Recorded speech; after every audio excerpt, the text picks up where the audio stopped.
ਅੱਜ ਗਈ ਸੀ ਸਾਡੀ ਗੁਜਰਾਂ ਵਾਲੇ ਜਾ ਕੇ ਪਸੰਦ ਨਹੀਂ ਆਈ, ਕੋਈ ਦੁੱਧ ਨਹੀਂ ਪੂਰਾ ਹੋਇਆ, ਵਾਪਸ ਆ ਰਹੀ ਹੈ। ਸਾਡੇ ਬਜ਼ੁਰਗ ਆਏ ਨੇ, ਇਹਨਾਂ ਨੂੰ ਨਵੀਂ ਮਾਈ ਦਿੱਤੀ ਹੈ।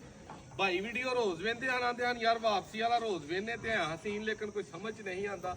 ਅੱਜ ਇਹਨਾਂ ਨੂੰ ਪੁੱਛਨੇ ਆ ਭਾਈ कैसा लगा आके। माशाल्लाह बड़ा मजा आया, ਵੇਖਿਓ ਵੇਖਿਓ ਵੇਖਿਓ ਮਾਸ਼ਾਅੱਲਾ बड़ा मजा आया माशाल्लाह। नादर भाई बहुत अच्छे ने, बड़ी इज्जत की साडी ते मज माशाल्लाह चंगी है। ਜਿਹੜੀ ਅੱਗੇ ਗਈ ਸੀ ਭਾਈ ਦੇ ਕੋਲ, ਉਹਨੂੰ ਉਹਦਾ ਦੁੱਧ ਜ਼ਰਾ ਤੁਹਾਨੂੰ ਨਹੀਂ ਪਸੰਦ ਆਇਆ, ਠੀਕ ਹੈ ਦੁੱਧ ਜ਼ਰਾ ਘੱਟ ਸੀ ਤੇ ਇਸ ਵਾਸਤੇ ਜ਼ਰਾ ਉਸ ਤੋਂ ਅੱਛੀ ਲਈ। ਦੋਸਤੋ ਜਿਹੜੇ ਵੀ ਭਾਈ ਸਾਡੇ ਕੋਲ ਜਾਨਵਰ ਲੈਂਦੇ ਹੋ, ਕੋਸ਼ਿਸ਼ ਕਰਿਆ ਕਰੋ ਜਿਵੇਂ ਇਹਨਾਂ ਭਾਈਆਂ ਨੇ ਇੱਕ ਦੋ ਦਿਨ 'ਚ ਜਾ ਕੇ ਆਖਿਆ ਯਾਰ ਨਹੀਂ ਕੋਈ ਬਿਹਤਰ ਹੈ, 2-3 ਦਿਨ 4 ਦਿਨ ਦੇ ਵਿੱਚ ਪਤਾ ਲੱਗ ਜਾਂਦਾ ਜਾਨਵਰ ਦਾ ਨਵੀਂ ਜਗ੍ਹਾ ਤੇ 2-3 ਦਿਨ ਬਿਲਕੁਲ ਹੁੰਦੇ ਆ, ਚੌਥੇ ਪੰਜਵੇਂ ਦਿਨ ਜਾਨਵਰ ਆਪਣਾ ਆਪ ਦੇ ਦਿੰਦਾ।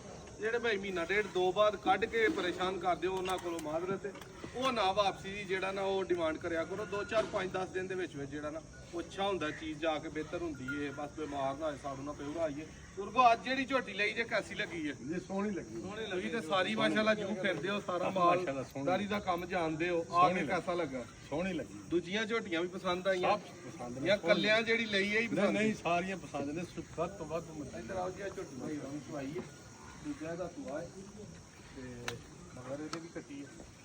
ਦੁੱਧ ਇਸ ਟਾਈਮ ਤੇ ਇਹਦੇ ਕੋਲ ਕੋਈ 12-13 ਕਿਲੋ ਹੈ, ਬੋਲਾ ਸੂਈ ਨੂੰ ਤਕਰੀਬਨ ਅੱਜ 5ਵਾਂ ਦਿਨ ਇਨਸ਼ਾਅੱਲਾ ਅੱਲਾ ਦੇ ਫਜ਼ਲ ਨਾਲ 14-15 ਕਿਲੋ ਅੱਛੀ ਸ਼ਾਮ ਤੇ ਦੁੱਧ ਕਰੇਗੀ। ਬਜ਼ੁਰਗੋ ਬਹੁਤ ਸ਼ੁਕਰੀਆ ਤੁਹਾਡੀ ਜੀ, ਮਾਸ਼ਾਅੱਲਾ ਬਜ਼ੁਰਗਾਂ ਦਾ ਹੱਥ ਹੁਣ ਵੀ ਪੂਰਾ ਜਿਹੜਾ ਨਾ ਉਹ ਇੰਜੀ ਹੈ ਜਿਵੇਂ ਕਿ ਉਹ ਬਦਾਮ ਦੇ ਵਿੱਚ ਹੱਥ ਫਸਾਤ ਹੈ, ਮਾਸ਼ਾਅੱਲਾ ਕੋਲ ਛੜਨ ਲੱਗੇ ਹੋ ਭਾਈ। ਮਾਸ਼ਾਅੱਲਾ ਮਜ਼ਾ ਆਇਆ ਵੇ ਬਜ਼ੁਰਗੋ, ਇੱਕ ਵਾਰੀ ਫੇਰ ਭਾਈ ਲੈ ਭਾਈ ਇਹਦੇ ਅੱਗੋਂ ਹੀ ਹੱਥ ਕਾਬੂ ਕਰ ਲੈਂਦੇ। ਖੁਸ਼ ਰਹੋ, ਆਬਾਦ ਰਹੋ ਦੋਸਤੋ। ਵੀਡੀਓ ਅੱਛੀ ਲੱਗੇ